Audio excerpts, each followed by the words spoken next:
Good morning. I'm audible. I should be.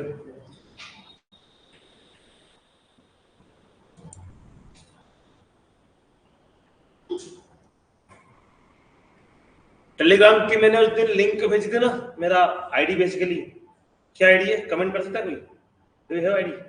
Comment कर दो, comment पे आईडी आपको आ रही है।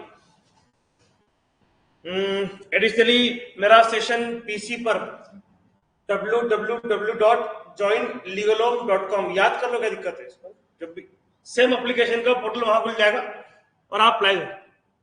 निकेत शाह जी आपका आंसर, हाँ प्लीज।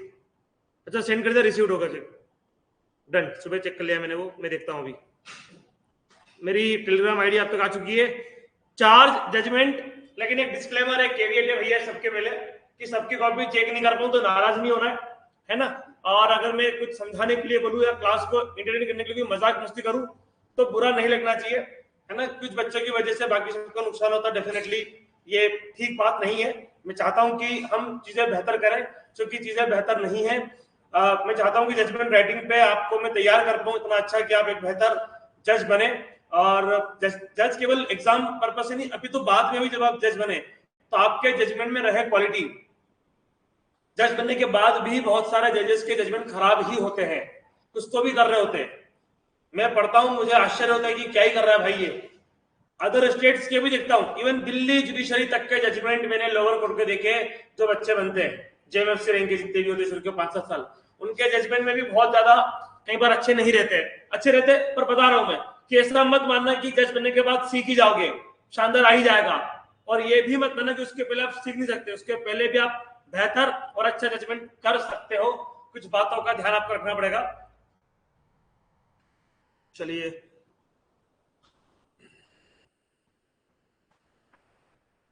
सीपीसी मंडे से शुरू कर रहे हैं वापस।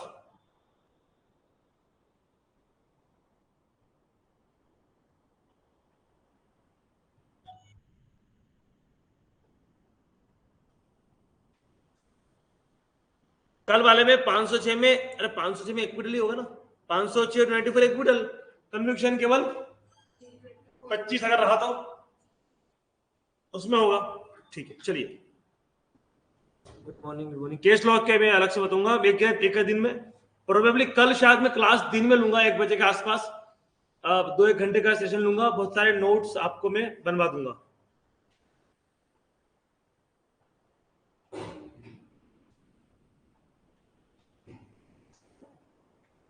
चलिए, चैट्स ऑफ कर रहा हूं और क्लास शुरू कर रहा हूं।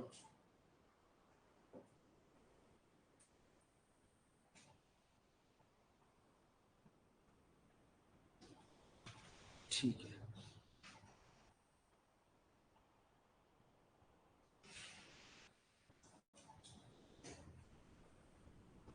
एक बात बता दूं, केस लॉ को लेकर बहुत ज्यादा हलचल होती है पूरी जुडिशरी में, चाहे वो मेंस का आंसर हो, चाहे वो जजमेंट राइटिंग हो। एक बात बोलूं मैं, जजेस के जजमेंट में भी हर बार केस लॉ जरूरी नहीं है, नंबर 1।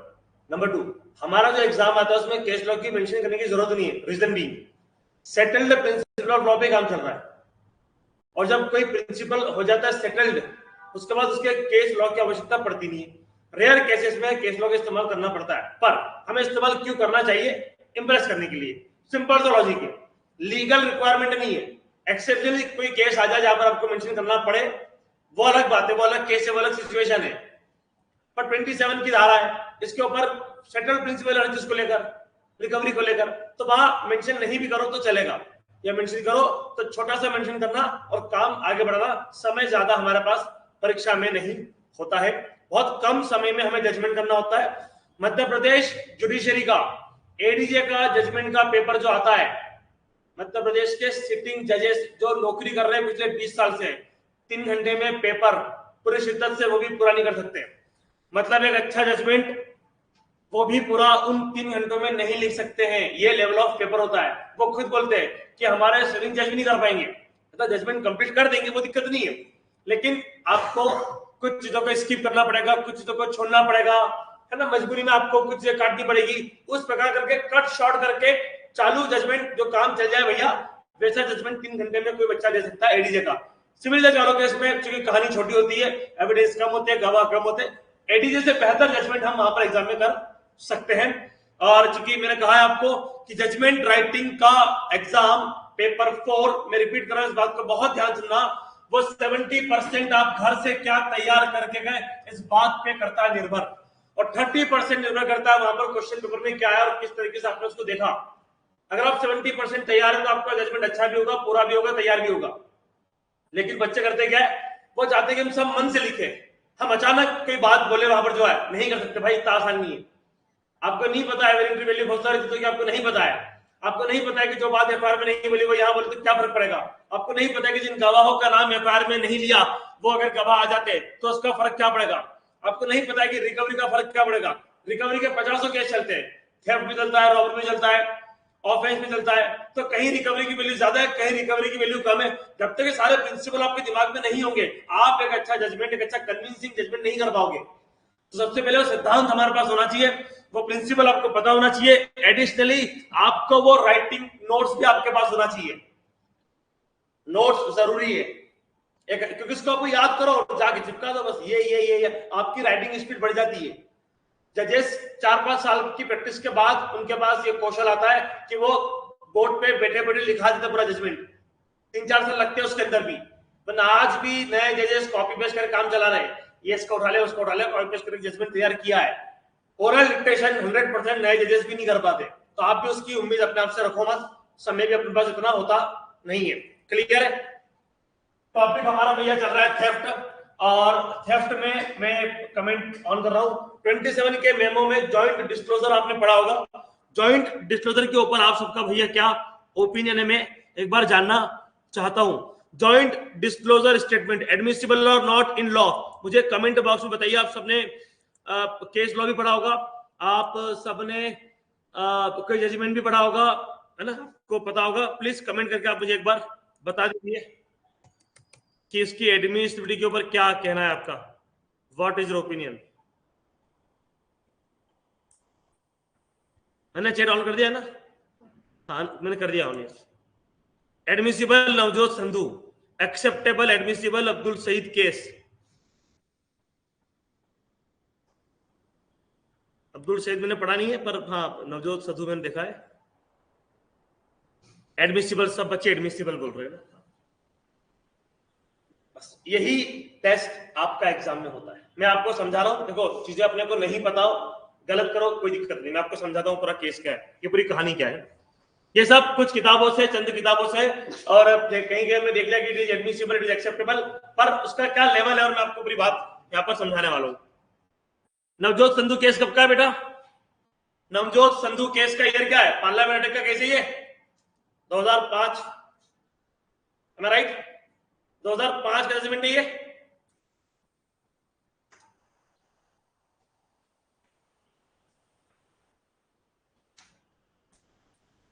यस,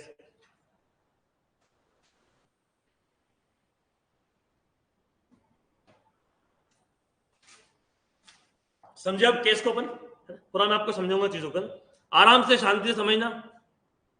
मैं कमेंट ऑफ कर रहा हूं, डिस्कशन अपन फिर करेंगे, ठीक है? थैंक यू सो मच आपके कमेंट के लिए, और क्षमा चाहता हूं आपके बोलने की आजादी को मैं बार बार रोकता हूं, मुझे भी अच्छा नहीं लगता, पर दोनों के लिए ठीक है वो। नवजोत संधू का पार्लियामेंट अटैक का केस था, उसके अंदर रिकवरी के साथ बहुत सारे एविडेंस होते हैं। पहले थोड़ी सी बात मैं 27 के ऊपर कर लेता हूँ। एक 27 के ऊपर मैं अगले 10-15 मिनट देना चाहता हूँ, क्योंकि रॉबरी के मामलों में, थेफ्ट के मामलों में वही सब कुछ होता है। Let me read section 27 and let me ask some question from you। बहुत छोटा सेक्शन है पर इसके मायने बहुत ज्यादा है, इसलिए इसका इंटरप्रेशन बहुत ज्यादा हुआ है, छोटा बना इसलिए। Doctrine of confirmation bye subsequent event, Gopinath Shinde के केस में प्रोवाइडेड बहुत कम सेक्शन आपको मिलेंगे पूरी लॉ की दुनिया में जहां पर किसी सेक्शन की शुरुआत की जाएगी प्रोवाइडेड से, इसकी की गई है। लेकिन चूंकि अब नया जो लॉ बना है उसके अंदर इसकी ये खत्म हो गया, अब वो एक सेक्शन का ही हिस्सा हो गया नए लॉ में। मेरे हिसाब से वो 21 सेक्शन के अंदर 25, 26, 27 सारे कवर कर लिए गए हैं। क्या provided that when any fact is deposed, आप मुझे कमेंट बॉक्स में बताइए डिपोज से आप क्या समझते हैं? What is the meaning of deposition, by whom? ये डिपोज शब्द किसके लिए इस्तेमाल किया गया है मुझे बताइए। When any fact is deposed as to as discovered in consequence of information received from a person accused of any offense, section 27।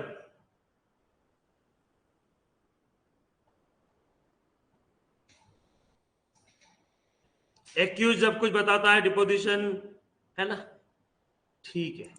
मैं एक्सपेक्ट कर भी रहा था कि जिन बच्चों को मैंने बताया कमेंट से आ जाएगा, है ना, बच्चे लाइव बैठे हुए थे सामने और जवाब दे रखे। हाँ गलती है, आधा बच्चों का जवाब गलत है, अगर मैं, और आधा बच्चों का सही भी, शुरू में काफी सही था। डिपोज शब्द किसके लिए इस्तेमाल किया, अगर हमें यही नहीं पता तो 27 को समझ में नहीं आया। डिपोजिशन यहाँ पर इन्वेस्टिगेशन ऑफिसर जब कोर्ट के अंदर फिर टेस्टिमनी देता है, जब कोर्ट के अंदर एज अ विटनेस बन के वो जाता है, जब वो बताता है, वो रिलेवेंट है। वो पार्ट, वो आयोग का आना, वो आयोग का बोलना, और वो आयोग का कन्विंस करना कि इन्वेस्टिगेशन के दौरान, इंट्रोगेशन के दौरान उस व्यक्ति ने मुझे बताया कि इस आइटम यहाँ पर रखा हुआ है, मैं उसको लेकर गया और वहां हमें आइटम की प्राप्ति हुई। तो डिपोज शब्द का इस्तेमाल इन्वेस्टिगेशन ऑफिसर के लिए गया है, और उसका जो डिपोजिशन है वो बिफोर कोर्ट हो रहा है। अपनी अपनी बेयर एक्ट निकालो और उसमें लिखो डिपोजिशन फॉर इन्वेस्टिगेशन ऑफिसर। बहुत ज्यादा बच्चों की समझ यही है कि वो एक्यूज के डिपोजिशन की बात की जा रही है, ऐसा नहीं है। Any fact is deposed to as discovered का मतलब है आपको मिल चुका है वो, in consequence of information that is interrogation basically from person accused. Person accused का मतलब क्या है? ट्रायल में जिसके अगेंस्ट केस बन जाए, उस दिन जो एक्यूज था या नहीं था इससे फर्क हमें नहीं पड़ता है। इन custody of police officer, it must be in custody if a recovery statement is made out of custody, it is not admissible. So much of information whether it amounts to confession or not may be proved। ठीक है, confession, उसका जो confessional part होगा वो नहीं पढ़ेंगे, पर जो ये रिकवरी वाला पार्ट है, जो महत्वपूर्ण पार्ट है, इसको अपन एडमिसिबल मानेंगे, हम सबको पता है। अब कुछ बेसिक सवाल आपसे मैं पूछना चाहता हूं।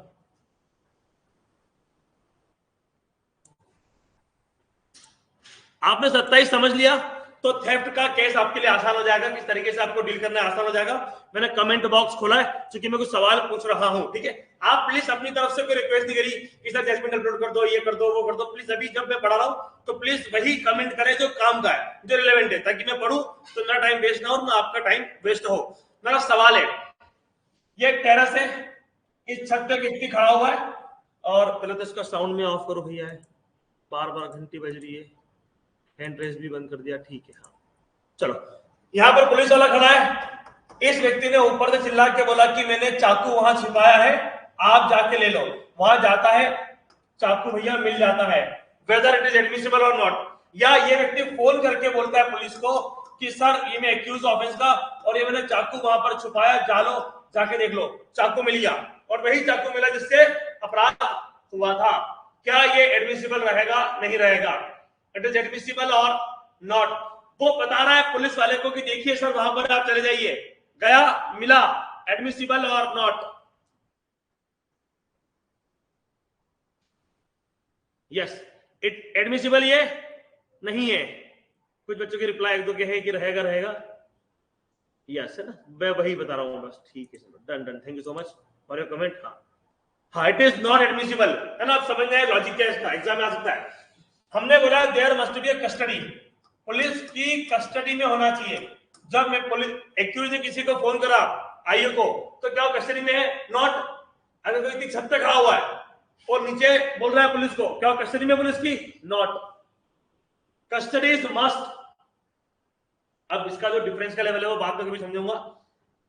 कस्टडी, अच्छा ऐसा नहीं, देखो अगर किसी ने फोन पे बोला तो भी सही तो हो सकता है ना।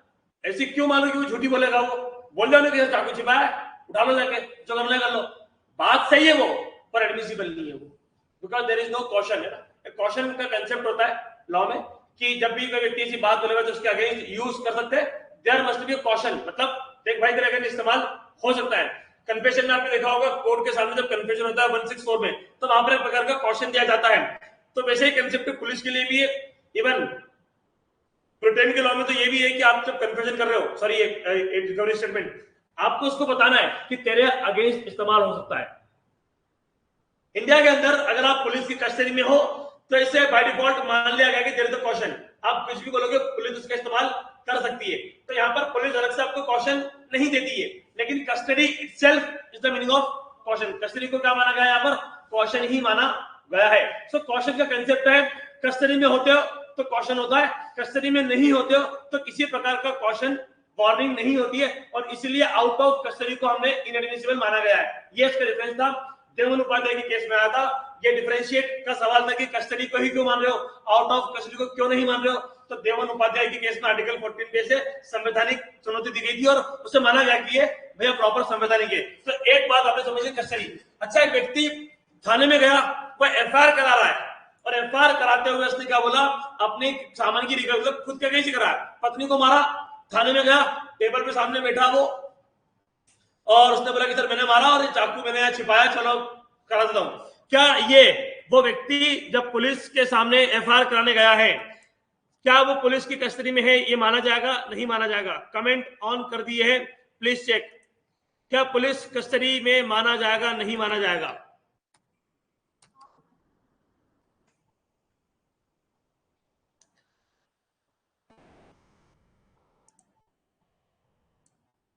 यस, वेरी गुड, माना जाएगा, ठीक है। हाँ, बहुत सारे बच्चे नो बोल रहे हैं, इसीलिए पुलिस कस्टडी में माना जाएगा।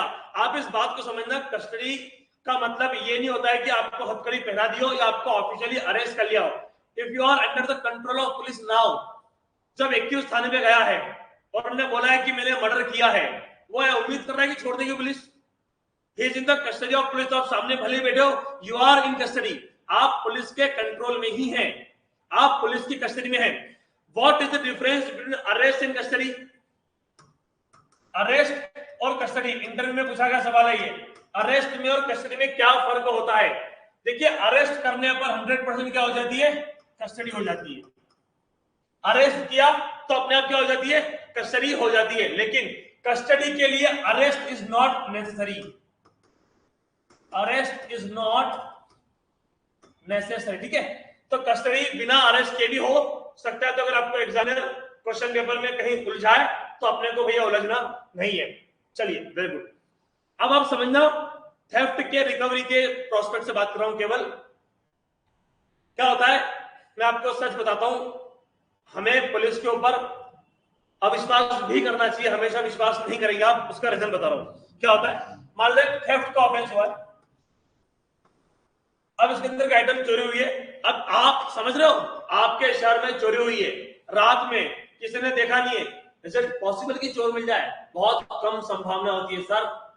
अरे गाड़ी चोरी वाले, उनकी गाड़ी चोरी करके, मेरे एक फ्रेंड की गाड़ी चोरी की गई, शी वाज अ गर्ल, उसकी गाड़ी चोरी हुई, एफआईआर करी हमने, कंप्लेन आई गाड़ी की कि उस गाड़ी से कुछ लड़के छेड़छाड़ कर रहे हैं, वीडियो में आया है, वीडियो बना के भेजा है, सिग्नल में जो वीडियो कैमरा थे उससे ट्रेस किया है, पर गाड़ी अभी तक नहीं मिली, न लड़के मिले। ये तो स्थिति है। तो इतना आसान नहीं होता है गाड़ी की चोरी के बाद उसका आइटम मिलना। पार्ट चले जाते हैं, गोल्ड आइटम पिघल लेते हैं, कैश यूज हो जाता है, तो बहुत कम केसेस में पुलिस किसी को ट्रेस कर पाती। जबकि कैमरा में कुछ मिल जाए या किसी और मामले में किसी व्यक्ति को पकड़ाओ तो वो बता दे कि मैंने 3 चोरियां और करी है, उसका सामान यहां पर है, that is a different case. कहने का मतलब है कि थेफ्ट मामलों में अगर पुलिस को कन्विक्शन करना है तो पुलिस की मजबूरी है कि उन्हें रिकवरी तैयार करना है, उन्हें चोरी का आइटम फर्जी तैयार करना है। मेरे घर हुई थी चोरी धार में, जिसका नाम लेता हूं बार बार। वहां पर जब गवर्नमेंट ऑर्डर था, वहां जब चोरी हुई तो बाद में पुलिस को बोला कि चोरी हुई है और ये आइटम गया हमारा। जो अधिकारी था आके बोलता है फादर को कि सर मैं मानता हूं कि हुई है और ये सब चीजें ठीक है, पर सर आप बता दो क्या क्या था, मैं वैसा के वैसा कहीं से अरेंज करा दूंगा किसी दूसरी चोरी का। मतलब अगर आपकी गोल्ड की चेन गई है सर, तो मैं किसी न किसी चोरी की व्यवस्था करा दूंगा और किसी न किसी को इम्प्लीकेट करवा दूंगा। पापा ने कहा नहीं चाहिए, तो वो चेन चाहिए ना, वो चोर चाहिए, जिसने करा उसको पकड़ सको तो पकड़ो। बोला सर आप भी जानते हो, मैं भी जानता हूं, बहुत मुश्किल है, खत्म कहानी। इसका मतलब बहुत, अब तो क्या सर पुलिस लोगों को झूठा बताती? झूठा नहीं बताती। जैसे मान लो उन्हें पता होता है, पुलिस को सब पता है कि कौन चोर है कौन ईमानदार, ठीक है, तो थप्पड़ में अच्छे अच्छे बोल जाते हैं। पुलिस को पता है कि इस व्यक्ति ने बाइक चोरी करी है, उसकी बाइक नहीं मिल रही है, एक बाइक मिल गई, उसका चोर नहीं मिल रहा है, इन दोनों की जोड़ी मिला देते हैं, ये बाइक चोरी तूने करी, खत्म। वो बाइक की चोरी से बाइक की चोरी कई बार मिला देते हैं। इसका मतलब कई बार नकली एविडेंस पेश कर देती है पुलिस, कई बार झूठा एविडेंस पेश कर देती है, झूठे लोगों को इम्प्लीकेट कर देती है, या वो चोर तो होता है पर वो शायद उस बाइक का चोर नहीं होता है। और जहां तक बात रिकवरी की है, क्या एक्यूज लोग बेवकूफ है कि वो मारने के बाद हथियार घर में छिपा रहेंगे पेटी के अंदर, कि पुलिस आएगी तो भैया निकाल के देंगे? उसको तो डिस्ट्रॉय करेगा ना, फेंक दे समंदर में, खत्म। अगर आपने दृश्यम पिक्चर देखी हो पार्ट 1 पार्ट 2, तो उसके अंदर उस रिकवरी की वैल्यू है, वो अगर डेड बॉडी मिल जाती खत्म थे पूरा परिवार, लेकिन डेड बॉडी नहीं मिली, ये तो जीते उनकी बस। तो रिकवरी की कितनी बड़ी वैल्यू है।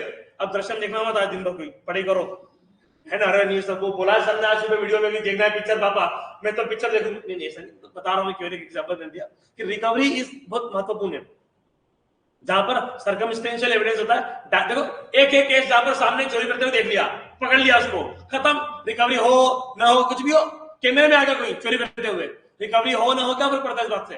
पर जो कॉपी में आपको केस आएगा, जो क्वेश्चन पेपर में आपको केस आएगा, वहां आई विटनेस नहीं आएगा, वहां तो केवल आएगा कि चोरी हुई, रिकवरी के बारे में, और आखिर में टीआईपी परेड के बारे में बताया जाएगा। और अगर कोई बाइक है, मान लो एक्सक्लूसिव आइटम है, वो चेसिस नंबर होता है, कोई विशेष आइटम है अगर, तो उसका क्या होगा भैया, वो जैसे मेरा ये जैकेट है, इसके ऊपर लोगो अपना, अब ये चोरी हो जाए तो क्या टीआईपी होगी इसकी कि सर 10 कोट में से अपना कोट पहचानो? काफी टफ लगा है यार, लीगल लोन देखना है केवल, कहाँ है, खत्म। समझ रहे हो आप? तो जो चीज यूनिक होती है अपने आप में, उसका टीआईपी नहीं होता है।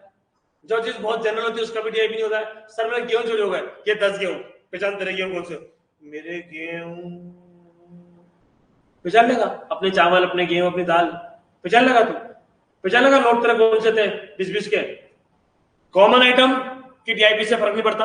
हाँ, जैसे गोल्ड की चेन है, हालांकि मैं तो इतना लापरवाह हूं, अपनी गोल्ड की चेन में पहचान नहीं सकता कि मेरी कौन सी है। हाँ, पर महिलाओं के पास एक होती है खासियत, वो 2000 चेन में से अपनी पहचान की मेरी वाली ये है, वो डिजाइन के ऊपर उनका इतना वो होता है अट्रैक्शन, ठीक है, तो उसको पहचान लेती है। तो ऐसा आइटम जिसको वो क्या कर पाए, रिकॉग्नाइज कर पाए टीआईपी में, जिसको वो चेक कर पाए, वो जो टीआईपी परेड होती है ना, तो वहां पर वो होता है।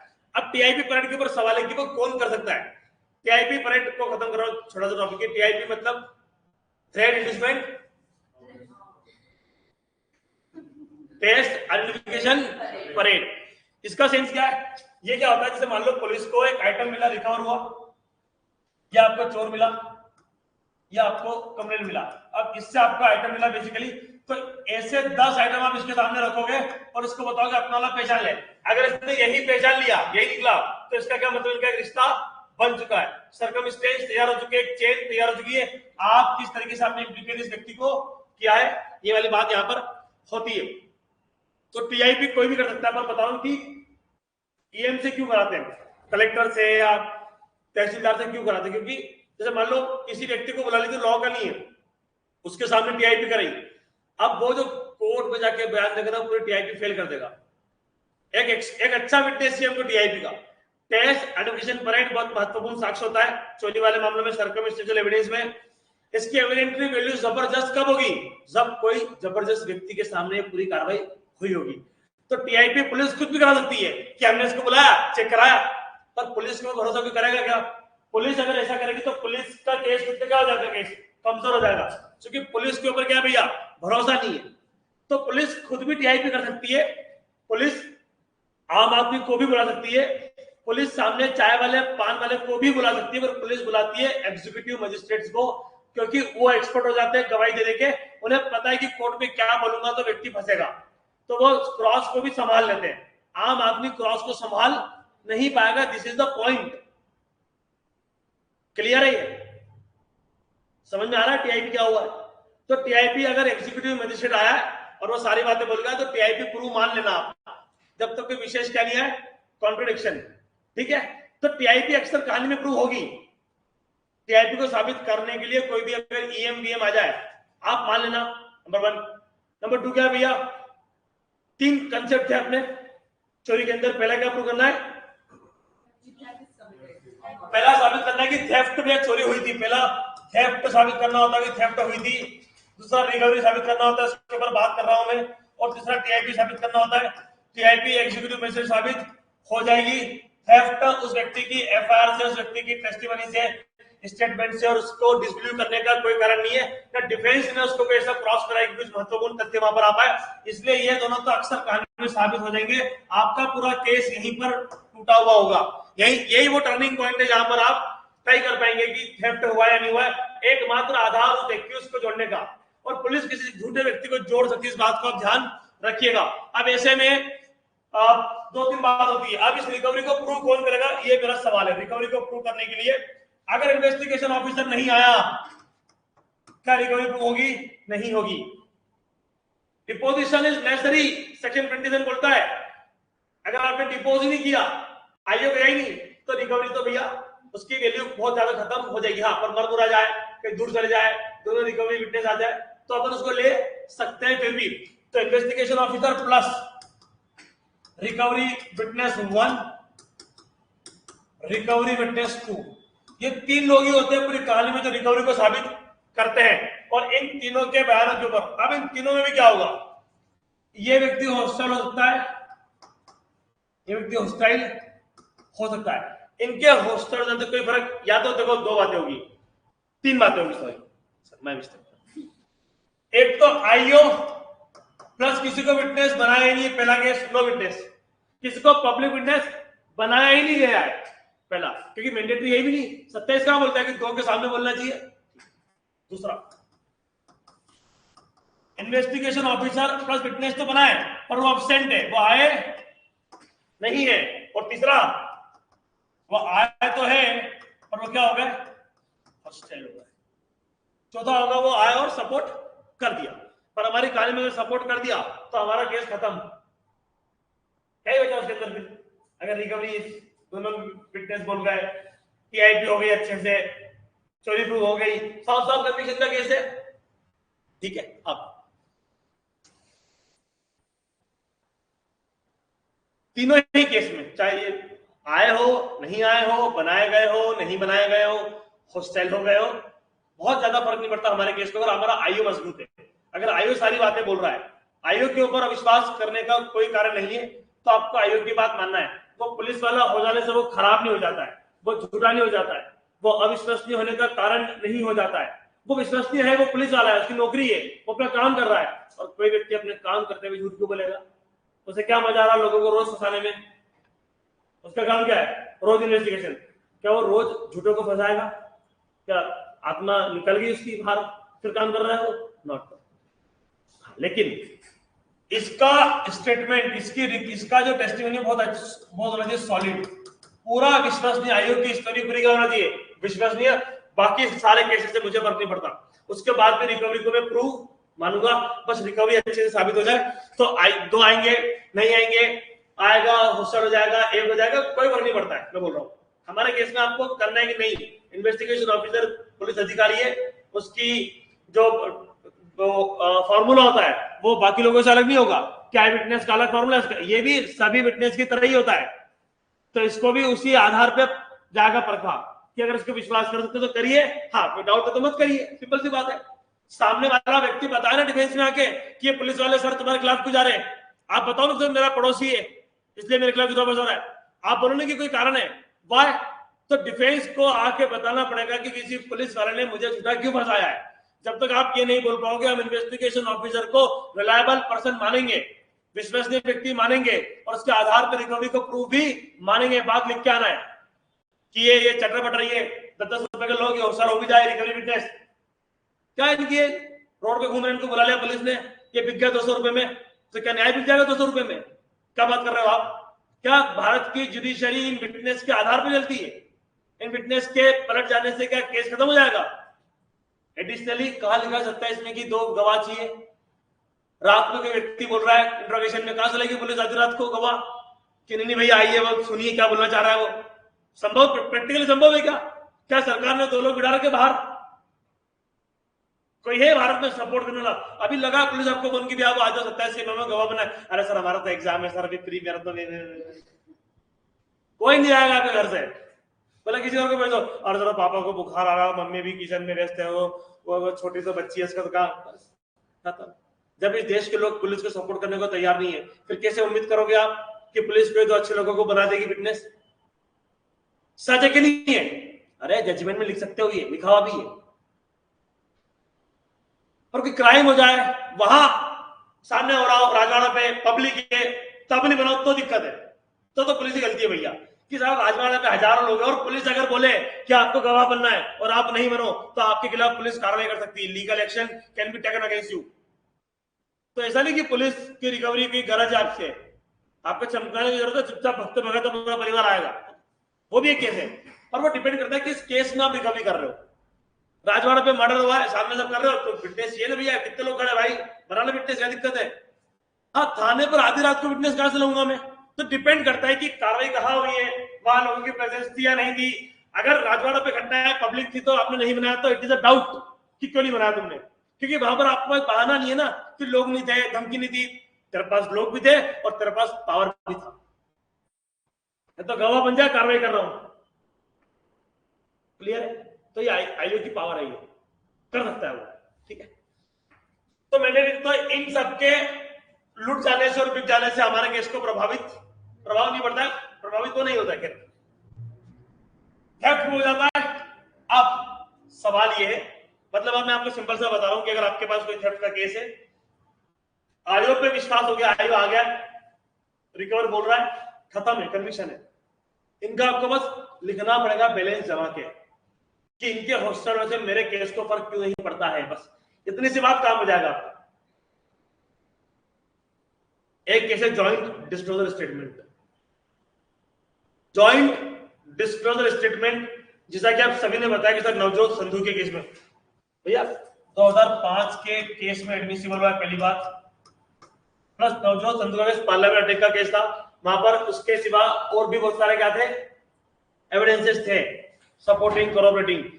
थेफ्ट में एक ही रिकवरी है, इसको भी आप अगर एक्सेप्शनली प्रूव कर लोगे तो कहानी खत्म हो जाएगी मेरी, समझना। नवजोत संधू का केस और बहुत कम केस है, आप मुझे 10-15 केस भी नहीं गिना पाओगे जॉइंट डिस्क्लोजर जहां पर माना लीगल। जॉइंट डिस्क्लोजर को वैसे तो कोर्ट मानता भी नहीं था, नवजोत संधू का केस ऐसा था जहां पर सुप्रीम कोर्ट की मजबूरी भी है कि उसे कन्विक्शन हो। देश की गरिमा और इज्जत का सवाल है, पूरा विश्व उस जजमेंट को देख रहा है, वर्ल्ड मीडिया कवर कर रहा है कि पार्लियामेंट अटैक के दोषियों के ऊपर सुप्रीम कोर्ट क्या सजा सुनाता है, और सुप्रीम कोर्ट बोलते हैं कि no no no no no no, joint disclosure की वजह से ये नहीं होता, और बेनिफिट ऑफ डाउट देकर हम उसे बाइज्जत भी करते। संभव था, पॉसिबल था, आप समझो ना उस केस का लेवल। प्लस वो रिकवरी ही एकमात्र एविडेंस नहीं था, उसके सिवा 50 फैक्टर थे उनके अगेंस्ट, और उस बीच एक जॉइंट डिस्क्लोजर भी था जिससे कोई आइटम रिकवर हुआ था। तो मेरा ऐसा पर्सनल ओपिनियन है, मैं कोई बायस होकर नहीं बोल रहा हूं, कि वो जजमेंट को एक्सेप्शनली ही लिया जाए। आप उसकी डिस्कवरी को, उसकी रिकवरी को, मैं नहीं बोल रहा हूं कि इनएडमिसिबल है, वो एडमिसिबल 50 सर्कमस्टेंस के साथ है वो। आप पढ़ना उस केस को अंदर, एक लाइन में खत्म नहीं करा हमने कि joint admissible under certain circumstances, वो भी तो साबित हो, वो परिस्थिति अभी तो क्लियर हो। पूरा बताऊं, शांत रखना, पूरा बताऊंगा आपको मैं। मध्य प्रदेश जुडिशरी में जो बुक चलती है जजेस को पढ़ने के लिए, उस बुक के स्टेटमेंट जो इनके नोट्स में दिया हुआ है वो पढ़ के मैं आपको बताऊंगा, शांति को बताओ, क्लियर है।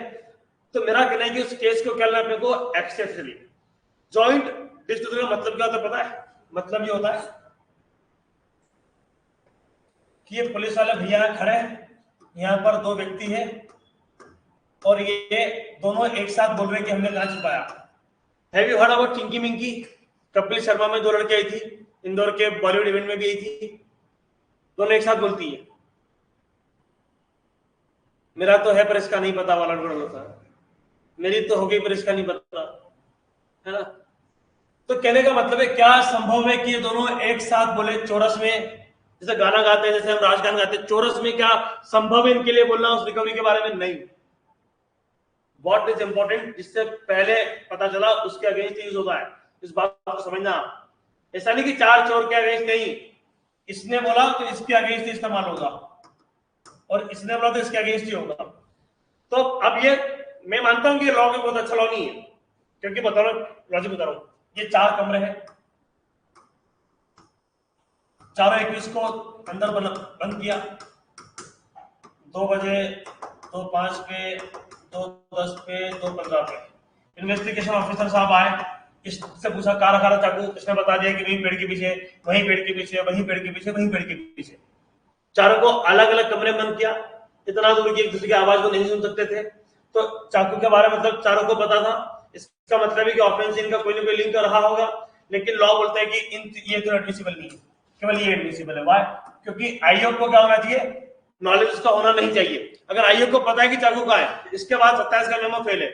आयोग को पहली बार एक्सक्लूसिव पता होना चाहिए, जिसने बताया वही क्या होगा भैया, एडमिसिबल होता है। दिस इज द लॉ, ठीक है। तो जनरली एक के अगेंस्ट ही इस्तेमाल किया जाता है, ठीक है। लॉ मैं तो गलत था, कोई बहुत सही लॉ नहीं है अपने आप में, पर कुछ मजबूरी है इसके पीछे बात करूं कभी, क्योंकि बहुत सारी चीज होती है जहां मजबूरी की वजह से हम कोई लॉ क्रिएट करते हैं, कंडीशन लगाते हैं। आप पूरा लॉ पढ़ना, कंडीशन पे कंडीशन है, मजबूरी आए कि किसी व्यक्ति को झूठा ना फंसा दे, इसलिए। तो जॉइंट डिस्क्लोजर वाला जो सवाल आया था, उसमें मैं अगर होता तो डेफिनेटली उसमें जॉइंट डिस्क्लोजर को डाउटफुल मानता। केवल एक केस की वजह से, उसको एडमिसिबल मानने की वजह से, क्योंकि 50 होते हैं फैक्टर, अगर जॉइंट डिस्क्लोजर अलाउ कर दिया जाए, आपको पता है पुलिस एक साथ सबको कर लेगी इम्प्लीकेट, आयोग की ड्यूटी खत्म हो जाएगी। हमारे क्वेश्चन पेपर में तो एविडेंस आते हैं कुछ से, मतलब जरा से 2 लाइन के, 1.5 लाइन का आता है आयोग का, और 1.5 लाइन का आपको कैसे मान लोगे कि जॉइंट डिस्क्लोजर कैसे हुआ, प्रॉपर था कि नहीं था, वो व्यक्ति रिलायबल है कि नहीं है। नवजोत संधू के केस में तो भैया वो जॉइंट डिस्कवरी के बारे में 50 एविडेंस थे, लोगों ने बताया था, पूरा कहानी बनी थी, ऐसा हुआ, ये बोला, वो बोला, एक एक चीज बताई गई थी। अब एमपी जुडिशरी के जो गाइड्स देते हैं बच्चों को जज बनने के बाद बेसिकली मिलती है ना, इसके अंदर बताया गया है कि कैसे वो होगा। मैं आपको उसका रिलेवेंट पार्ट पढ़ के सुना रहा हूं। हेडिंग है अभियुक्तों की सूचना, है ना, कई अभियुक्तों की सूचना, मतलब मोर देन वन एक्यूज के इंफॉर्मेशन जब देते तब की स्थिति क्या रहेगी? जहां एक से अधिक अभियुक्त द्वारा सूचना दी जाती है, वहां जिस अभियुक्त द्वारा सर्वप्रथम सूचना दी गई उसे धारा 27 भारतीय साक्ष्य अधिनियम के तहत प्रमाणित किया जा सकता है। लक्ष्मण सिंह वर्सेस स्टेट, मतलब जहां मोर देन 1 लोग अगर करते हैं, मोर देन 1, जिसने पहले कहा उसके अगेंस्ट क्या होगा? वो केवल एडमिसिबल। आई रिपीट, जहां एक से अधिक अभियुक्त द्वारा सूचना दी जाती है, मोर देन वन, जिस अभियुक्त द्वारा सर्वप्रथम दी गई है, जिसने पहले दिया, उसके अगेंस्ट क्या होगा, वो एडमिसिबल होगा। ठीक है, समझा? अब आगे बढ़ता हूं मैं। जहां कहीं अभियुक्त द्वारा सूचना दी गई हो और यह प्रमाणित किया जाना संभव हो कि किसने सर्वप्रथम सूचना दी थी, जिसके आधार पर सुसंगत तथ्य का पता लगा था, तब प्रथम सूचना जिस अभियुक्त द्वारा दी गई उसके विरुद्ध प्रमाणित किया जा सकता है। मतलब जहां दोनों ने साथ में दी हो और यह पता लगाना पॉसिबल हो कि किसने पहले दी, उसके अगेंस्ट इस्तेमाल कर सकते हो। दूसरा पॉइंट। तीसरा, और जहां प्रमाणित किया जाना संभव ना हो कि सर्वप्रथम सूचना किसने दी थी, तो किसी के भी विरुद्ध प्रमाणित नहीं किया जा सकता। जॉइंट डिस्क्लोजर के बारे में क्लियर है, एक्सेप्शन था, और ये बुक कहीं बहुत पुरानी नहीं है, ये अभी 2-3 साल पुरानी है। मतलब 2005 के केस लॉ को जानते हुए बात लिखी गई है। देखो, dying declaration can be sole ground of conviction. आपने 50 केस सुन लिए होंगे इसके। पहला केस कौन सा था? नहीं, लीडिंग केस बोल रहा हूं ना, कुशल राव था, वो लीडिंग केस है कि सोल ग्राउंड हो सकता है। पर उसके बाद 50 केस ऐसे, और हर साल कम से कम 4 केस आते हैं जो बोलते हैं कि dying declaration can around the ground of conviction. क्या जॉइंट डिस्क्लोजर पे हर साल जजमेंट आया? 2005 के बाद कितने आए? कितने लोगों ने उसका इस्तेमाल किया? क्या वो सेटल्ड लॉ है जॉइंट डिस्क्लोजर? एक और बात बताऊं आप, एक सेकंड, वो मैं खोल नहीं पाऊंगा, ट्राई कर लेता हूँ 2 सेकंड। इफ इट इज, अगर वो खुल जाएगा मैं, है ना।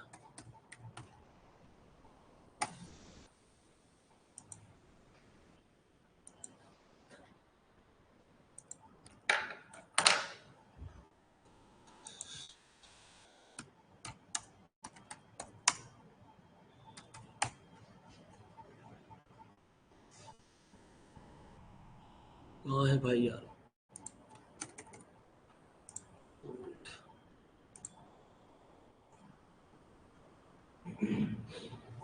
वेट ना, वेट, हाँ मैं टाइम ले रहा हूँ, पर आपके भले का काम हो जाएगा। इट्स ऑल अबाउट कन्विंस करना मुझे कि आपको मेरी बात मानना चाहिए या नहीं मानना चाहिए। मैं आपको कोई भी चीज थोपूंगा नहीं कि नहीं नहीं मैं बोल रहा हूँ तो मान लीजिए मैं सर हूं। नहीं नहीं नहीं, हाँ, सर के बाल सफेद होते तो सर बोल सकते थे, अब इन काले बालों में। और लॉ में तो किसी का विश्वास यूं भी नहीं करना चाहिए, मतलब अवॉइड ही करना चाहिए। मत करो, मैं भी नहीं करता किसी की बात पे विश्वास। कोई कुछ भी कहता हो, एविडेंस लाया, लिख के लिखवा के लाया किसे, है ना, वो जरूरी है। चलो, कहाँ गए भैया?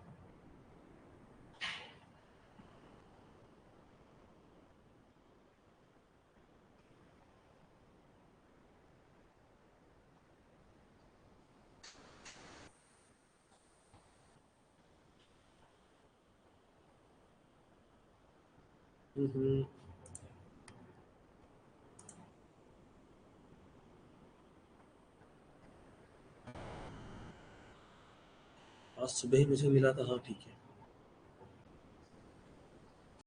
चलो स्क्रीन खोल लो भी अपनी मोबाइल की स्क्रीन पे, आपको उसका मैं एक्सेस दे रहा हूँ basically.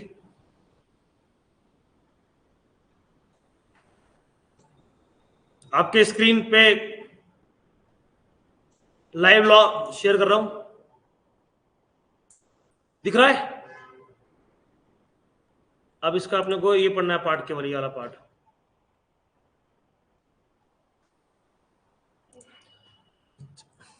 The disclosure statement made first in point of time alone is admissible. पहली बार जिसने बोला वो क्या भी एडमिसिबल है, and to against its maker only, वो भी जिसने बोला उसके against. Rediscovery of a fact, जिस चीज को डिस्कवर पता लगा लिया गया पुलिस के द्वारा, उसकी रीडिस्कवरी एडमिसिबल नहीं है। अगला जॉइंट डिस्कवरी पढ़ना। Is unknown to law, law इसको बहुत ज्यादा रिकॉग्नाइज नहीं करता है। It is only the information which is first given which is admissible. Again joint discovery का बोलने के बाद क्या बोल रहा है वो, कि जिसने पहले दी वो, where it is can not be ascertain, it can not be used against any person. ठीक है, अब अगला आपका नवजोत संधू वाला, जॉइंट और simultaneous disclosure through improbable are not per se inadmissible. अब बस इस केस लॉ के आने की वजह से स्टेटमेंट में चेंज आया है।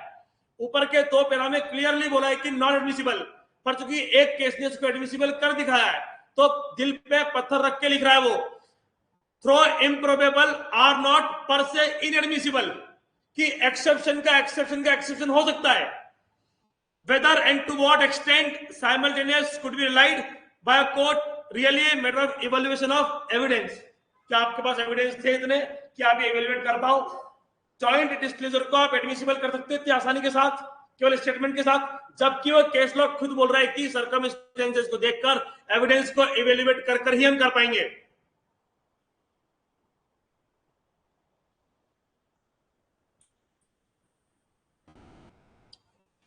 अब मैं कमेंट बॉक्स ऑन कर रहा हूं और अब मैं आपकी राय जानना चाहता हूं कि मैंने जो अपना उद्बोधन रखा 27 के मेमो के ऊपर, जॉइंट डिस्कवरी के ऊपर, क्योंकि आप सबने शुरू कर दिया यस सर एडमिसिबल है, पर अब जब मेरे कन्विंस करने के बाद, जब मेरी सारी बातें बताने के बाद, लाइव लॉ का स्टेटमेंट आपको बताने के बाद, जब वो बता रहे, जब वो लिख रहे हैं जो नवजोत संधू को किस तरीके से इस्तेमाल करना है, उस बात को समझने के बाद अब आपका जो ओपिनियन आप कर सकते हो। मेरा फर्ज है आपको बताना कि क्या किया जा सकता है और क्या नहीं। इसके बाद आपका डिस्क्रिप्शन है कि आप नवजोत संधू का इस्तेमाल करें या नहीं करें।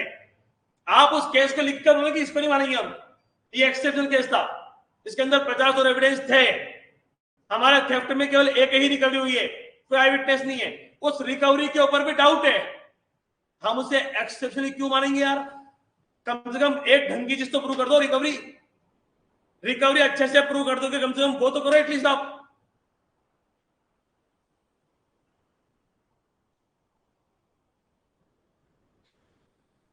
है ना, सर्टेन सर्कमस्टेंसेस, वो भी एविडेंस को एवेल्युएट करने के बाद, पर क्या अपने क्वेश्चन पे इतनी चीजें आती है? नहीं आती है।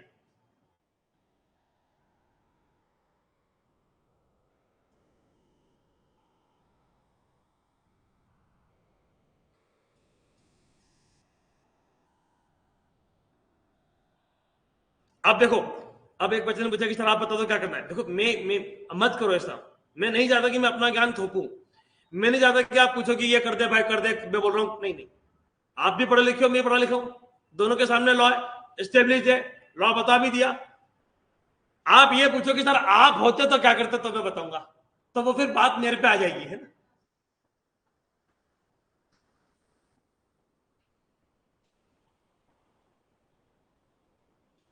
ठीक है, तो अगर मैं होता तो डेफिनेटली नवजोत संधू का इस्तेमाल करता, क्योंकि मुझे पता है कि बाकी बच्चों ने जजमेंट राइटिंग का इस्तेमाल किया और वो जॉइंट डिस्क्लोजर को एडमिसिबल मानेंगे और प्रूव करेंगे।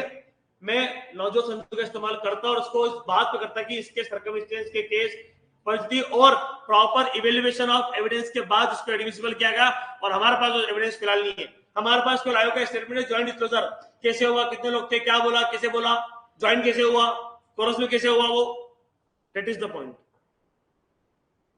और एडिशनली वो केस अलग था, वहां निपटाना था, हर हाल में निपटाना था आपको, देश की जुडिशरी भी हो कुछ भी हो। पहली बार ज्वाइंट डिस्क्लोजर इतने सालों में आया, 1872 का एविडेंस है, उसके पहले के प्रिंसिपल एविडेंस के 150 सालों में कभी याद नहीं आई। पार्लियामेंट अटैक के केस में आपको याद आ गया कि नहीं हो सकता है, क्यों? आपकी मजबूरी होगी सर, वरना क्या ज्वाइंट डिस्क्लोजर पहले नहीं हुआ होगा 1.5 सालों में, इसमें ही हुआ। और इतनी बड़ी गलती कर रहे हैं यार, इतने बड़े केस में, तो पुलिस वालों पे हंसी आ रही है, पर हंसी नहीं आ रही, मतलब या तो उनको पता होगा कि एडमिसिबल करवा लेंगे इसको, तो क्योंकि दोनों को इम्प्लीकेट करना है आपने को। जॉइंट डिस्क्लोजर का फायदा क्या होगा पता है? जितने लोगों ने बोला सबके अगेंस्ट यूज हो जाएगा, अदरवाइज एक के अगेंस्ट यूज होगा, ये दिक्कत आती है बस।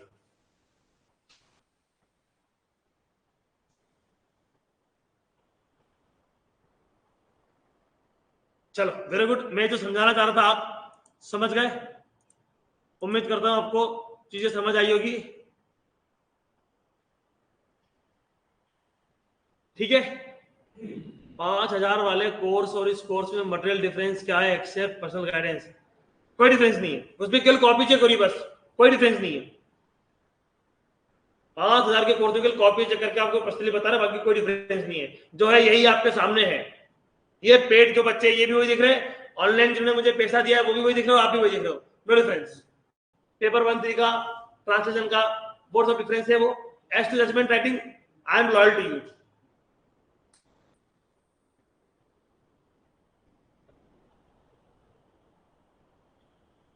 क्लियर है?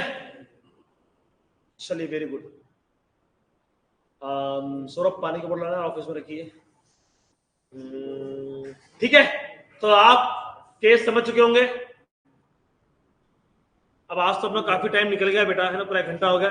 मुझे लगा था मैं आपको बहुत जल्दी कन्विंस कर दूंगा इस पॉइंट के ऊपर, पर फिर मुझे लगा कि कन्विंस नहीं हो गया आप, है ना, खतरनाक बच्चे हो।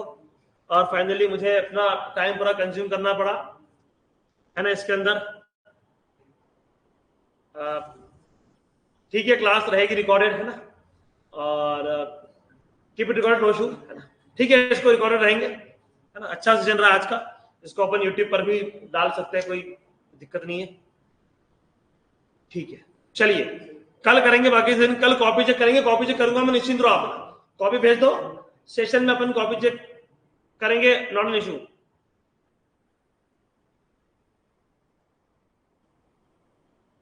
ठीक है, ठीक है, धन्यवाद, शुक्रिया, नमस्कार।